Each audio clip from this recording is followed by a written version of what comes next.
नमस्कार साथियों, एक बार फिर से आपका स्वागत है आपके अपने चैनल गॉड दी गड्डी में। तो देखिए साथियों, आज हम फिर से वो पाठ पढ़ने जा रहे हैं। पाठ नंबर 1, सूरदास। महाकवि सूरदास जी का जन्म 1478 में हुआ था। इनका जन्म विद्वानों ने दो स्थानों पर माना है, एक तो रेणुका और दूसरा सिहीग्राम। दोनों ही दिल्ली और मथुरा के बीच में है। इनके गुरु थे, वो थे वल्लभाचार्य जी। एक बार जब ये गऊ घाट पर घिघिया रहे थे, यानी दीनताहीनता प्रकट कर रहे थे, उस समय में वल्लभाचार्य जी उधर से गुजरे।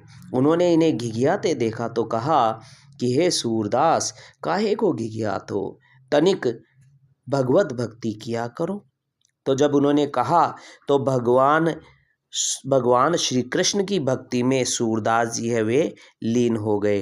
श्रीनाथ जी के मंदिर में ये खूब भजन कीर्तन करने लगे और इस प्रकार उन्होंने अपना संपूर्ण जीवन जिया। इनकी विद्वता के बारे में कहा जाता है कि इन्होंने भगवान श्री कृष्ण की लीलाएं हैं वे अपने अंतः की आँखों से, अंतःकरण की आँखों से दर्शन किए थे।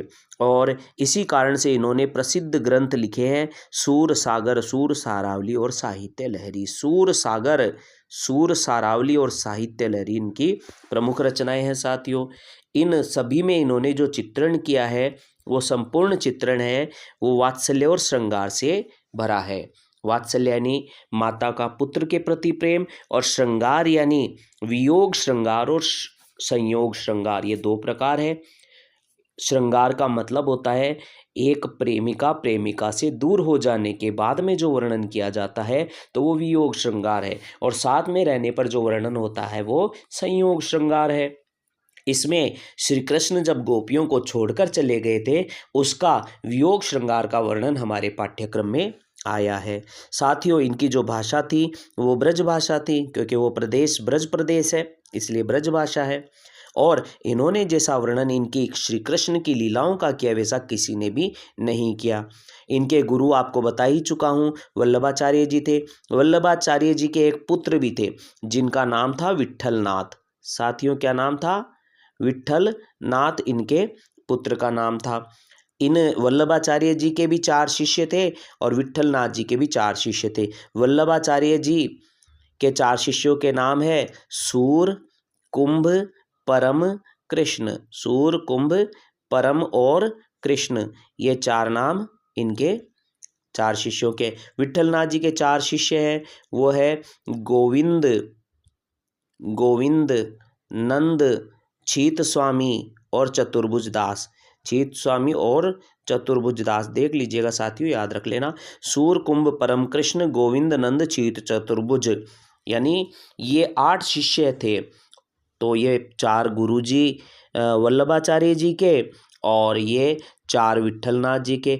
विट्ठलनाथ जी ने क्या किया, इन सारों को मिला करके एक मंडली बनाई, और उस मंडली को कहा जाता है अष्टछाप मंडली। और अष्टछाप मंडली के सबसे श्रेष्ठ जो कवि थे वो थे महाकवि सूरदास जी। इस प्रकार से अष्टछाप के श्रेष्ठ कवि है सूरदास। जब सूरदास जी की मृत्यु हुई तब विट्ठलनाथ जी ने कहा, पुष्टि मार्ग को जहाज जात है, यानी वल्लभाचार्य जी ने कौन सा मार्ग चलाया था? पुष्टि मार्ग। और पुत्र विट्ठलनाथ जी ने पुष्टि मार्ग का जहाज किसे बताया था? वो बताया था सूरदास जी को। तो महाकवि सूरदास के बारे में एक पंक्ति भी है जो मुझे याद है, वो आपको सुना देता हूँ। इनके बारे में कहा जाता है, सूर सूर तुलसी शशि उड़गन केशव दास, अब के कवि खद्योत सम जह तह करत प्रकाश। इस प्रकार से सूरदास को है वह हिंदी साहित्य के आकाश का सूर्य माना जाता है। तुलसीदास जी को चंद्रमा माना जाता है, और बाकी शेष कवि है उनको जो है जुगनुओं के समान माना जाता है, और केशव जी को है वो तारा उड़गन के समान माना गया है। ठीक है साथियों, हमारे जो पाठ्यक्रम में आए हैं सूर सागर नामक इनकी रचना से ही आए हैं। भ्रमर गीत इसमें एक भाग है। सूर सागर नामक ग्रंथ का एक भाग है भ्रमर गीत। भ्रमर गीत के लगभग 400 के लगभग इनके पद आए हैं, और उन 400 पदों में से 4 पद हमारे पाठ्यक्रम में दिए गए हैं। कृष्ण मथुरा चले गए थे। कृष्ण ने गोकुल गांव छोड़ दिया था, मथुरा चले गए थे। गोपियां उनके विरह के अंदर तड़प रही थी। उन्होंने संदेश भेजे लेकिन कोई नहीं आया। फिर अंततः श्री कृष्ण को जब गोपियों की याद आई तो उन्होंने उद्धव नामक अपने मित्र को भेजा और उद्धव ने उन्हें गोपियों को निर्गुण ब्रह्म का और योग का उपदेश दिया। जब योग का उपदेश गोपियों ने सुना तो उनकी विरह वेदना को शांत करने का प्रयास किया, लेकिन उनकी विरह वेदना और भी अधिक बढ़ गई। क्यों? क्योंकि गोपियां है वे ज्ञान नहीं चाहती थी, वे प्रेम चाहती थी। उनको ज्ञान मार्ग की बजाय प्रेम मार्ग पसंद था और इसी कारण उन्हें उद्धव का ये रूखा सूखा संदेश है बिल्कुल भी पसंद नहीं आया।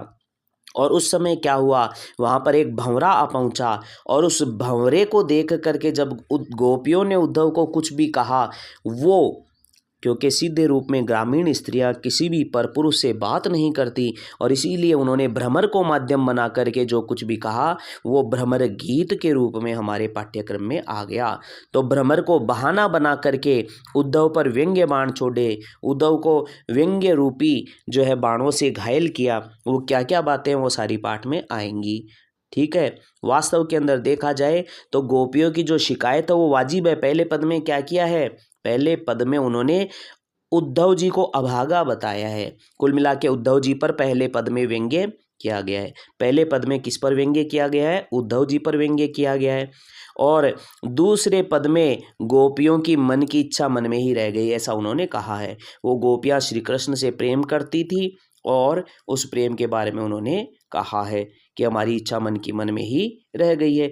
और तीसरा जो पद आया है उनका, वो तीसरे पद में उन्होंने योग के प्रति भावना जो जैसी थी वो प्रकट की है। वो योग कैसा है उनके मन में, वो सारी बातें इसमें बताई गई है। और चौथे पद में श्री कृष्ण के बारे में कहा गया है। तो पहले पद में किसके बारे में कहा गया है, उद्धव के बारे में। दूसरे पद में किसके बारे में कहा गया है, गोपियों की मन की इच्छा के बारे में। और तीसरे पद में गोपियों की जो है एकनिष्ठ अनन्य प्रेम को बताते हुए योग के बारे में बताया है। और चौथा जो बताया वो कृष्ण पर व्यंग्य किया गया है। तो पहले और चौथे में उद्धव और कृष्ण पर व्यंग्य है। दूसरे और तीसरे के अंदर वो आया है वो उनकी मन की इच्छा और गोपियों को ने योग के बारे में क्या कहा है, ये सारी बातें साथियों आई है। तो चलिए अब हम चलते हैं आगे के लिए।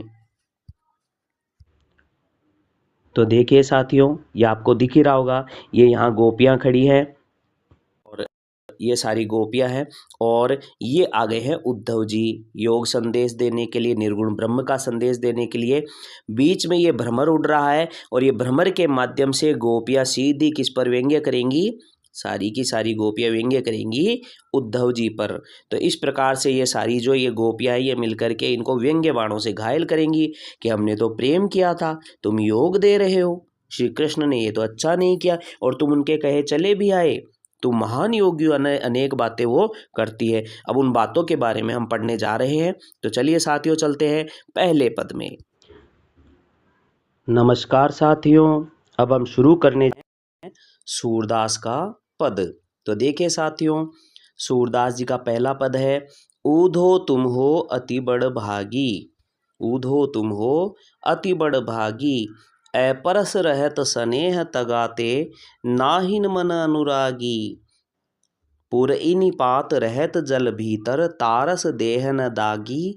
जो जल माह तेल की गागरी, बूंद न ताको लागी। प्रीति नदी में पाँव न बोर्यो, दृष्टि न रूप परागी। सूरदास अबलाहम भोरी, गुर चाटी जो पागी। साथियों, जैसा आप चित्र में देख रहे हैं ये सभी गोपियां हैं और बीच में देखिए ये भ्रमर आपको दिख ही रहा है और ये है उद्धव जी।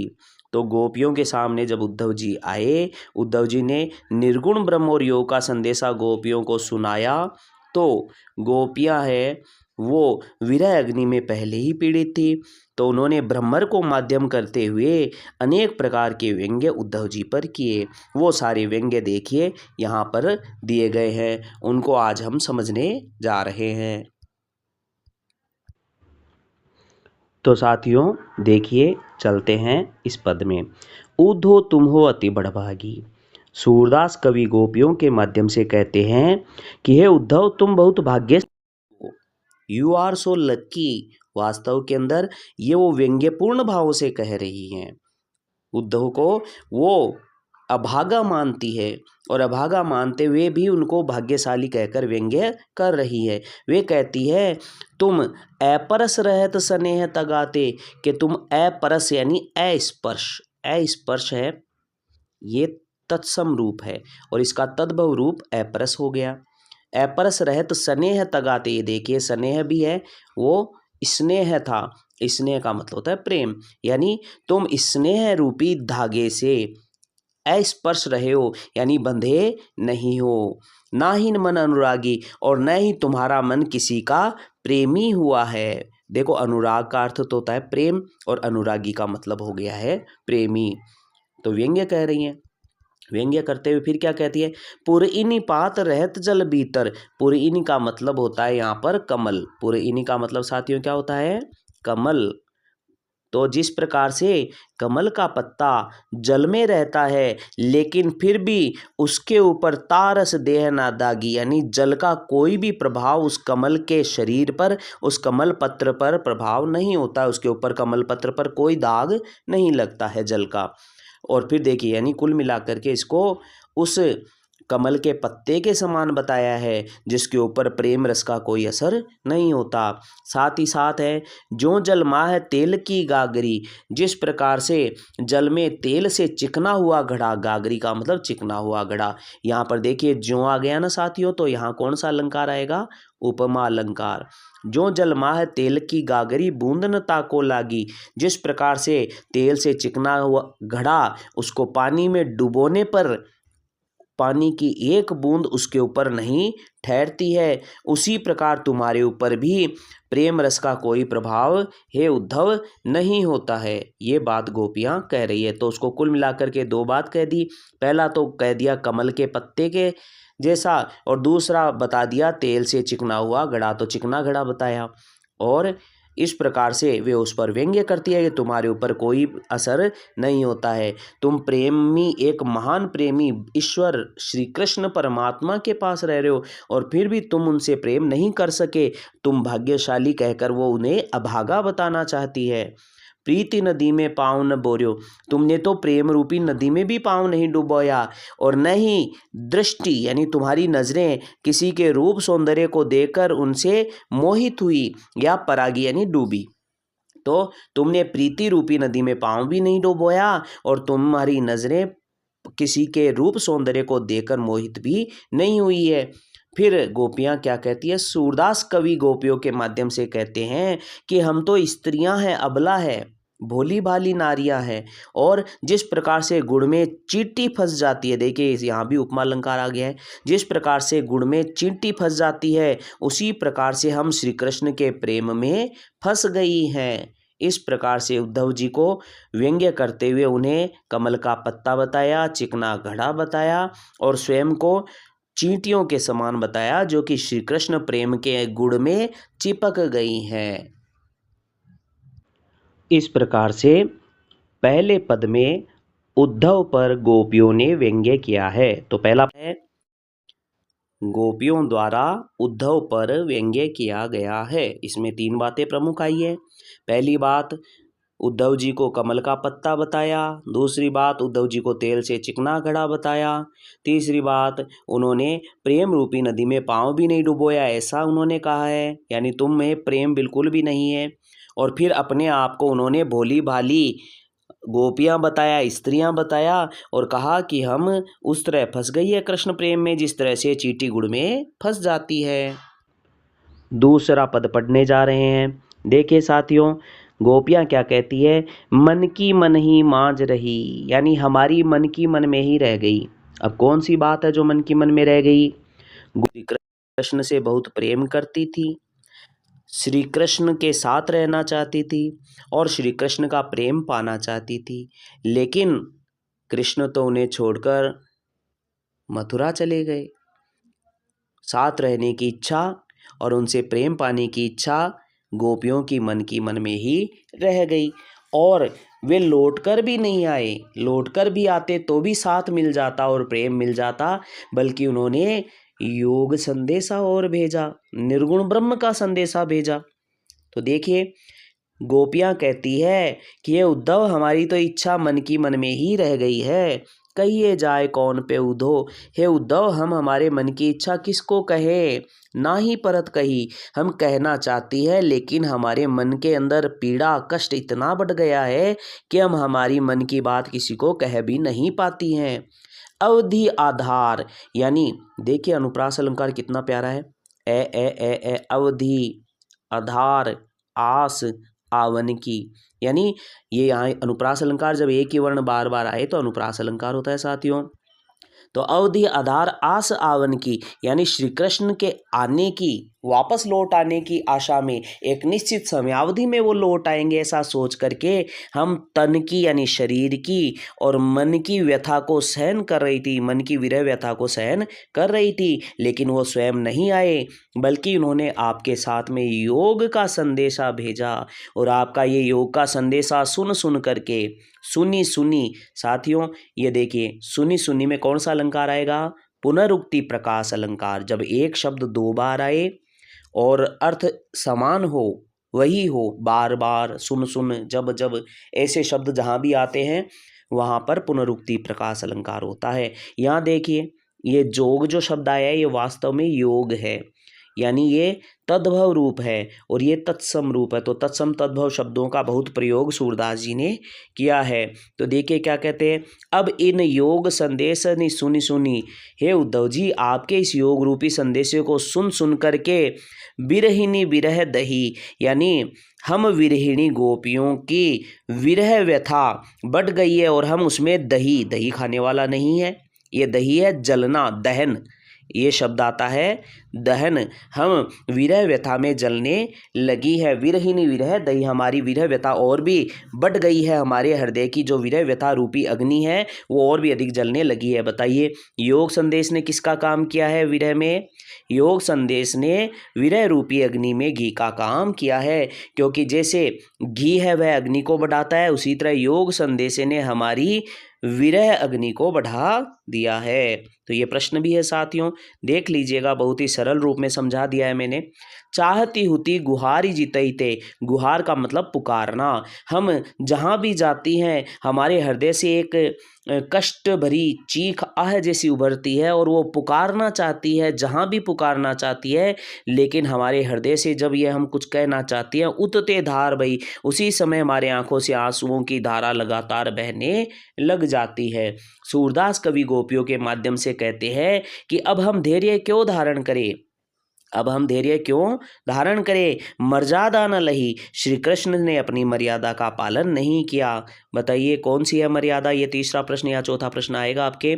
तो देखिए मर्यादा ये कहती है कि प्रेम के बदले प्रेम दिया जाता है, प्रेम के बदले प्रेम दिया जाता है, और श्री कृष्ण ने गोपियों को प्रेम के बदले क्या भेजा है साथियों, योग संदेश भेजा है, और इसलिए श्री कृष्ण ने प्रेम की मर्यादा का पालन नहीं किया है। दूसरा वे राजा भी है, तो राजा की मर्यादा है कि वह अपनी प्रजा को है उनके कष्टों को दूर करे, जबकि यहाँ पर विरह अग्नि को बढ़ा करके उनको ज़्यादा कष्ट देने का कार्य किसने करवाया है, कृष्ण ने करवाया है। किसके माध्यम से करवाया है, उद्धव जी के माध्यम से करवाया है। तो वो कहती हैं सूरदास अब धीर धरई क्यों मर्यादा न लही, सूरदास कवि गोपियों के माध्यम से कहते हैं कि हम धैर्य क्यों धारण करें, श्री कृष्ण ने तो अपनी मर्यादा का पालन ही नहीं किया है। तो साथियों पहले पद में आया था वो था उद्धव पर व्यंग्य, और दूसरे पद में जो आया है वह है गोपियों की विरह व्यथा का वर्णन। तो साथियों अब हम तीसरा पद पढ़ने जा रहे हैं। तीसरा पद है उसमें क्या आया है वो देखिए। तीसरे पद में बताया गया है हमारे हरिहारिल की लकड़ी, इसका मतलब यहाँ पर है श्री कृष्ण के प्रति एक निष्ठ अनन्य प्रेम गोपियों ने प्रकट किया है। गोपियाँ उद्धव से कहती है कि हमारे जो श्री कृष्ण है वो हमारे लिए हारिल की लकड़ी है। कैसे, हारिल नामक एक पक्षी होता है, वो जिस लकड़ी को पकड़ लेता है उसको पकड़े पकड़े उड़ता रहता है, वह उस लकड़ी को कभी नहीं छोड़ता। वो सोचता है अगर मैं इस लकड़ी को छोड़ दूंगा तो नीचे गिरकर मर जाऊंगा। उसी प्रकार गोपियाँ श्री कृष्ण को श्री कृष्ण को हारील की लकड़ी के समान मानती है और वो कहती हैं कि अगर हमने श्री कृष्ण से प्रेम करना छोड़ दिया तो हम मर जाएंगी। इस प्रकार की बात है वह गोपियाँ कहती है। और क्या कहती है, हमने मन से, क्रम से, वचन से नंद नंदन, यानी हमारे मन ने, हमारे कर्मों में और हमारे वचनों में, यानी मुख से भी सदैव नंद नंदन यानी बाबा नंद का पुत्र श्री कृष्ण हमारे हृदय में बसा हुआ है और हमारे हृदय ने दृढ़ता के साथ श्री कृष्ण को पकड़ रखा है। मन वचन कर्म से नंद नंदन, और यह दृढ़ कर पकड़ी, दृढ़ता से कृष्ण को पकड़ रखा है हमारे हृदय ने। जागत सोवत स्वप्न दिवस निसी, जागते सोते सपने में, दिन में, रात में। निशी का मतलब रात में, तो जागते सोते सपने में, दिन में, रात में हमारा जो हृदय है वो कान कान जकरी, यानी हमारा हृदय काना काना काना काना की रट लगाए रहता है। काना काना की रट मेरा हृदय लगाए रहता है, ये गोपियां कहती है। सुनत जोग लागत है सो जो करुई ककरी। हे उद्धव जी, आपका जो योग रूपी संदेशा है, ये आपका जो योग रूपी संदेशा है, ये हमें ऐसा लगता है जो कड़वी ककड़ी, जिस प्रकार से हमने कोई कड़वी ककड़ी खा ली हो। तो जो आते ही उपमा अलंकार हो गया। और योग को किसके समान बताया है, कड़वी ककड़ी के समान बताया है। और जहाँ समान बताया जाए किसी को, समानता, सम सा सरिस ज्यों आदि शब्द आए तो उपमा अलंकार होता है। सु तो व्याधि हमको ले आए देख सुनी न करी। सु यानी आप, इसको याद कर लीजिए साथियों, सु का मतलब है आप। तो सु तो व्याधि हमको ले आई, आप कौन सी बीमारी ले आए हैं हमारे लिए, जिसको न हमने कभी देखा है, न कभी सुना है, न कभी किया है। यानी योग को न कभी देखा हमने, न योग के बारे में हमने कभी कुछ सुना है, और न कभी हमने योग किया है। अर्थात हम इस योग रूपी बीमारी के बारे में बिल्कुल भी नहीं जानती हैं। तो साथियों, योग को क्या बताया है, बीमारी बताए, योग रूपी व्याधि बताया है। तो यहाँ रूपक अलंकार हो गया है। तो देखिए, योग रूपी व्याधि में तो रूपक अलंकार, और ज्यों वाला शब्द आ रहा है वहाँ पर उपमा अलंकार है। फिर देखिए, यह तो सूर तिन्हीं ले सोपो जिनके मन चक्री। सूरदास कवि के कहते हैं गोपियों के माध्यम से, सूरदास कवि गोपियों के माध्यम से कहते हैं कि ये जो योग रूपी बीमारी है, ये तो उनको दीजिए जिनके मन चक्री, जिनका मन चक्री है, जिनका मन चंचल है, जिनका मन अस्थिर है, जिनका मन एक जगह ठहरता नहीं है। तो साथियों, क्या आपका मन भी चक्री है? अगर आपका मन भी चक्री है तो आपके लिए योग की सख्त आवश्यकता है, तो योग करें। तो इस प्रकार से गोपियों ने योग को स्वयं के लिए एकदम निरर्थक, बेकार बताया है, और श्री कृष्ण प्रेम में वो लगी रहना चाहती है। तो पहले पद में हमने देखा था, पद नंबर 1 में हमने देखा था उद्धव पर व्यंग्य हुआ था। पद नंबर 2 में हमने देखा था गोपियों की विरह व्यथा का वर्णन आया था। और तीसरे पद में जो आया है साथियों, वो है गोपियों का एक निष्ठ अनन्य प्रेम। ये जो मैं बोल रहा हूँ तीनों बातें, ये आप नोट कर लीजिए। मैं चौथे पद के साथ भी इन बातों को लास्ट में दोहराऊंगा, आप चारों को लिख लीजिए, पूरा अर्थ समझ लीजिए। व्याकरण का पाठ भी साथ में ले रहा हूँ। तत्सम तद्भव शब्दों का प्रयोग हुआ है, उपमा अलंकार का प्रयोग हुआ है, पुनरुक्ति प्रकाश अलंकार का प्रयोग हुआ है, और रूपक अलंकार का भी प्रयोग हुआ है। ठीक है साथियों, ये विशेषताओं का लास्ट प्रश्न आएगा जो आप देख लीजिएगा और बता देंगे। तो साथियों, अब चौथा पद पढ़ने जा रहे हैं। चौथा पद है, उसमें देखिए क्या है, हरि है राजनीति पढ़ियाए। हरि है राजनीति पढ़ियाए। यहाँ पर श्री कृष्ण के राजनीति पढ़ लेने की बात कही है। किसने कही है? गोपियों ने कही है। सूरदास कवि कहते हैं, गोपियाँ कह रही है उद्धव जी से कि श्री कृष्ण ने मथुरा जाकर राजनीति पढ़ ली है। समुझी बात कहत मधुकर के। ये बात क्यों कही उन्होंने? क्योंकि उन्होंने मधुकर यानी उद्धव जी, भ्रमर भी उद्धव जी है, मधुकर भी उद्धव जी है। तो हमने उद्धव जी की बात सुनी, योग संदेशा उन्होंने हमें सुनाया, श्री कृष्ण ने वो योग संदेशा भिजवाया। अब हम इस बात को समझ गई हैं कि श्री कृष्ण ने मथुरा जाकर राजनीति पढ़ ली है, और सारे समाचार अब हम जान चुकी है, सारे समाचार हमें मिल गए हैं कि वो क्या चाहते हैं। एक अति चतुर होते पहले ही। एक तो श्री कृष्ण पहले से ही बहुत चतुर थे और अब गुरु ग्रंथ पठाए और वहाँ जा कर के उन्होंने गुरुजी से ज्ञान और प्राप्त कर लिया है, गुरुजी से ग्रंथ और पढ़ लिए हैं, राजनीति का ग्रंथ पढ़ा है। बड़ी बुद्धि जानी जो उनकी, तो आप सब जानते हैं चालाकियां कौन दिखाता है, जो राजनीति सीख लेता है। राजनीति करने वाले नेता लोग हमेशा चालाकी दिखाते हैं, कहते कुछ और हैं करते कुछ और हैं। वैसा का वैसा श्री कृष्ण ने किया, यहाँ हमसे प्रेम किया और वहाँ जा कर के हमें कहते हैं कि प्रेम को भूल जाओ, योग करो। तो बड़ी बुद्धि जानी जो उनकी, गोपियाँ उद्धव जी को कहती है कि वो वहाँ जाकर के उन्होंने राजनीति पढ़ ली है, सारी बात आपकी सुनकर के हम सब समझ गई हैं। एक तो पहले से ही चालाक थे, अब गुरु जी के ग्रंथ और पढ़ लिए हैं, इसलिए उनकी बुद्धि बढ़ गई है और इसलिए उन्होंने हमारे लिए योग संदेशा हमारे लिए भेजा है। योग संदेशा उन्होंने हमारे लिए भेजा है। कौन सा संदेशा भेजा है साथियों? देखिए, योग का संदेशा भेजा है। ठीक है, तो योग संदेशा भेजा है। उद्धव भले लोग आगे के परहित दौलत दाए। अब उद्धव जी को फिर से गोपियाँ कह रही है कि उद्धव, वो पहले वाले लोग कितने भले हुआ करते थे, यानी श्री कृष्ण के बारे में कह रही है। जब ये यहाँ पर अपने नंदगांव में थे तब वे कितने भले थे और पुराने वाले लोग सबका भला किया करते थे, ये श्री कृष्ण भी हमारा भला करते थे। हर समय परहित दौलत दाए, परहित यानी दूसरों के भले के लिए भागदौड़ किया करते थे।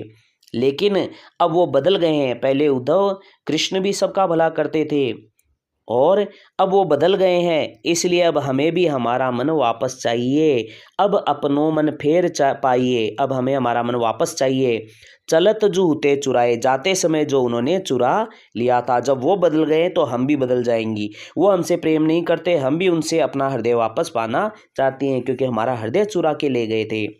ते क्यों अनीति करे आपन, तो वे हमारे ऊपर अनीति का मतलब अन्याय क्यों कर रहे हैं, वे हमारे ऊपर अन्याय क्यों कर रहे हैं। जे और अनीति छुड़ाए, और यानी दूसरों को तो अन्याय से मुक्ति दिलाई। दूसरे यहाँ कौन है? मथुरा के निवासी, जिनको कंस के अत्याचारों से उन्होंने मुक्ति दिलाई, तो उन्हें तो मुक्ति दिला दी और हमारे ऊपर अन्याय कर रहे हैं। ऐसा ठीक नहीं है। अन्याय कैसे किया? पता है ना, योग संदेशा भेज करके अन्याय किया गोपियों पर। तो गोपियां कहती है जो सबको अन्याय से मुक्ति दिलाने वाले हैं, वे हमारे ऊपर अन्याय क्यों कर रहे हैं। हे सूरदास कवि गोपियों के माध्यम से उद्धव को कहते हैं कि राज धर्म तो यह सूर जो प्रजा न जाहि सताए, कि राजा का धर्म तो ये है कि प्रजा को सताए नहीं, बल्कि प्रजा पर कोई अन्याय करता है, प्रजा को कोई सताता है तो उसके अत्याचारों से प्रजा को मुक्ति दिलाए। इस प्रकार से गोपियाँ है वो राजा का धर्म है, उद्धव जी के माध्यम से श्री कृष्ण को सिखाना चाहती हैं। तो साथियों, ये चौथा पद हो गया है। अब हम चलने जा रहे हैं पाठ के प्रश्नोत्तर में। एक ही वीडियो में सब कुछ कंप्लीट किया जाएगा और ज़्यादा बड़ा वीडियो भी नहीं बनेगा। तो साथियों, अब देखिए प्रश्नोत्तर में चलते हैं। प्रश्नोत्तर में क्या है? पहला प्रश्न देखिए, गोपियों द्वारा उद्धव को भाग्यवान करने में क्या व्यंग्य निहित है। तो गोपियों ने उद्धव को भाग्यवान क्यों कहा? इसका उत्तर होगा, गोपियाँ उद्धव को भाग्यवान कह करके वास्तव में व्यंग्य करती है, क्योंकि वे उसे अभागा मानती है या भाग्यहीन मानती है। वो सोचती हैं कि जो स्वयं भगवान के स्वरूप में श्री कृष्ण है, उनके पास रहते हैं और फिर भी उनके प्रेम में नहीं डूब सके, उनसे प्रेम नहीं कर सके, उनको पहचान नहीं सके, वास्तव में वो भाग्यवान नहीं है बल्कि अभागे हैं, और भाग्यवान कहकर उन पर वो व्यंग्य करती हैं। फिर है दूसरा प्रश्न। दूसरे प्रश्न में साथियों पूछा गया है कि उद्धव के व्यवहार की तुलना किससे की गई है। तो उद्धव के व्यवहार की तुलना है वह एक तो की गई है कमल के पत्ते से और दूसरी की गई है तेल की गगरी अर्थात चिकने घड़े से की गई है। फिर देखिए साथियों, तीसरा प्रश्न जो है वो है आपके ये गोपियों ने कौन कौन से उदाहरणों के माध्यम से उद्धव को उलाहने दिए हैं।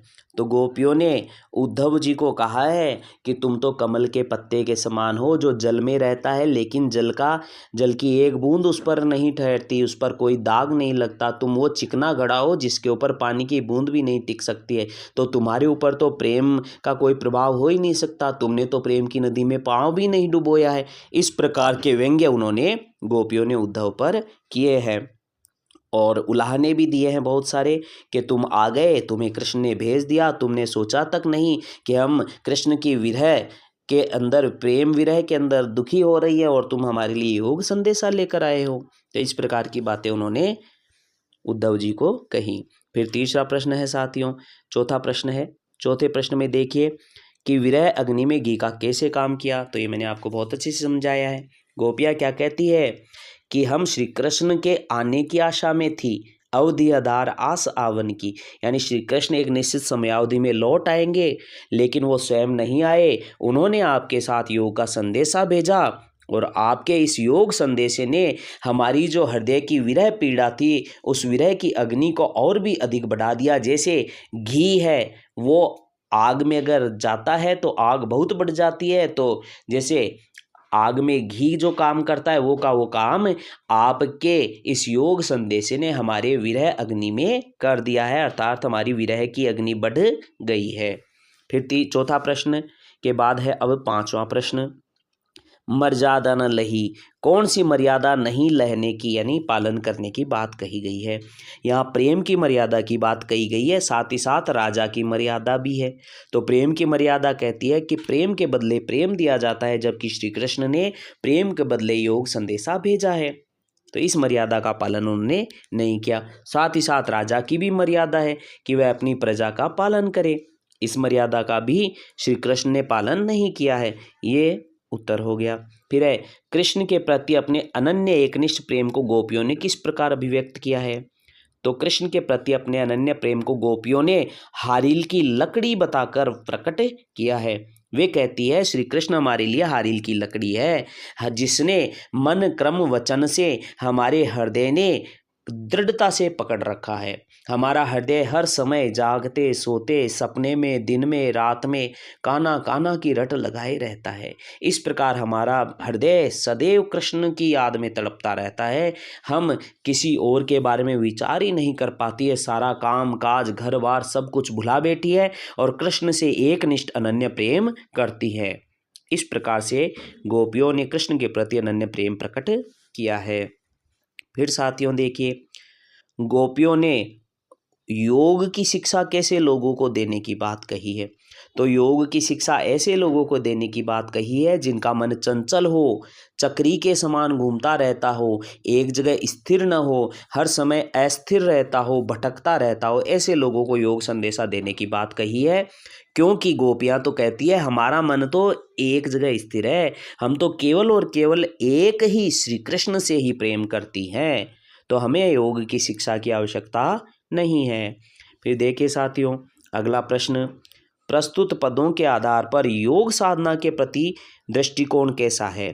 तो देखिए योग साधना को वो बेकार निरर्थक मानती है, वे कड़वी ककड़ी के समान बताती है और गोपियाँ कहती है कि ये उन लोगों को दीजिए जिनका मन अस्थिर हो। योग है वह निरर्थक है गोपियों के लिए, क्योंकि वो प्रेम मार्ग की साधिकाएं हैं, जबकि योग मार्ग है वह उनके लिए बेकार है। वो सगुण ब्रह्म भगवान श्री कृष्ण से प्रेम करती है, जबकि निर्गुण ब्रह्म जो दिखाई नहीं देता है वो उनके लिए बिल्कुल बेकार है। इस प्रकार से गोपियों ने उद्धव के ज्ञान योग के ऊपर स्वयं गोपियों का जो प्रेम योग है वो श्रेष्ठ बताया है और प्रेम को ही दुनिया में श्रेष्ठ माना गया है। फिर आगे है, गोपियों के अनुसार राजा का धर्म क्या होना चाहिए। गोपियों के अनुसार राजा का धर्म है प्रजा को सताना नहीं, बल्कि प्रजा को सताए जाने से बचाना है, साथ ही साथ प्रजा को अन्याय से मुक्ति दिलाना है, यही राजा का धर्म है। फिर आगे देखिए, गोपियों को श्री कृष्ण में से कौन कौन से परिवर्तन दिखाई दिए जिसके कारण से वे अपना मन वापस पाना चाहती है। तो देखिए कौन कौन से परिवर्तन है। गोपियाँ कहती है कि श्री कृष्ण से हमने प्रेम किया, उन्होंने भी हमसे प्रेम किया था, लेकिन वे हमें छोड़कर चले गए। पहला तो परिवर्तन ये है। दूसरा, हम सोच रही थी वे वापस आएंगे, तो वापस भी लौट कर नहीं आए। तीसरा, उन्होंने योग के बदले प्रेम का क्षमा कीजिएगा, प्रेम के बदले योग का संदेशा भेज दिया है। साथ ही साथ वे वहाँ जाकर के राजनीति करने लगे हैं। वहाँ जाकर उन्होंने गुरुजी से ज्ञान पा लिया है और इस कारण से उनकी बुद्धि बढ़ गई है और हमारे प्रेम के बदले योग संदेशा उन्होंने भेजा है। वे अब हमारे ऊपर अन्याय कर रहे हैं, अत्याचार कर रहे हैं और इसीलिए वो बदल गए हैं, तो हम भी अपना मन वापस पाना चाहती है। इस प्रकार से इसका उत्तर ये हो जाएगा। फिर है, गोपियों ने अपने वाक चातुर्य के आधार पर ज्ञानी उद्धव को परास्त किया। तो इसमें बताना है आपको गोपियों के वाक चातुर्य की विशेषताएं आपको बतानी है साथियों। तो वाक चातुर्य की विशेषताएं 2-4 मैं आपको बता देता हूँ, सुन लीजिए। एक तो है, गोपियाँ है वे सीधी और सरल स्वभाव वाली हैं। गोपियाँ एकदम सीधी और सरल स्वभाव वाली है। दूसरी बात, वे लोक भाषा या सहज ग्रामीण भाषा का प्रयोग करती हैं। और तीसरी बात, वे जो है अपने व्यवहार के अंदर सरलता लिए हुए हैं, इसलिए जो मन में आता है वह स्पष्ट रूप में कह देती है, यानी स्पष्ट वक्ता है। और चौथी बात है कि वे प्रेम से भरी हुई है। श्री कृष्ण के प्रेम से भरी होने के कारण वो जो भी कहती है निश्चल हृदय से कहती है, और निश्चलता के साथ कहा गया कोई भी कथन वो वास्तव के अंदर अति प्रभावशाली होता है। इसलिए उनका वाक चातुर्य है वह स्वतः ही बढ़ गया है। और योग पर वैसे भी प्रेम है वह प्रभावी होता है। तो प्रेम के कारण से गोपियों ने ज्ञानी उद्धव को परास्त कर दिया है। तो ये सारी बातें इसमें आ जाएंगी।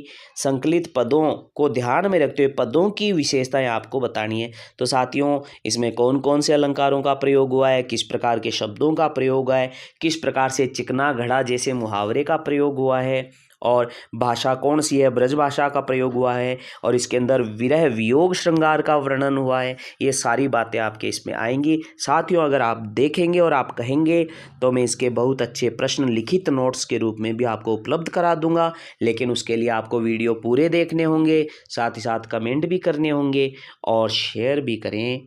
तो आपका बहुत बहुत आभार रहेगा। धन्यवाद। जय जय सिया राम।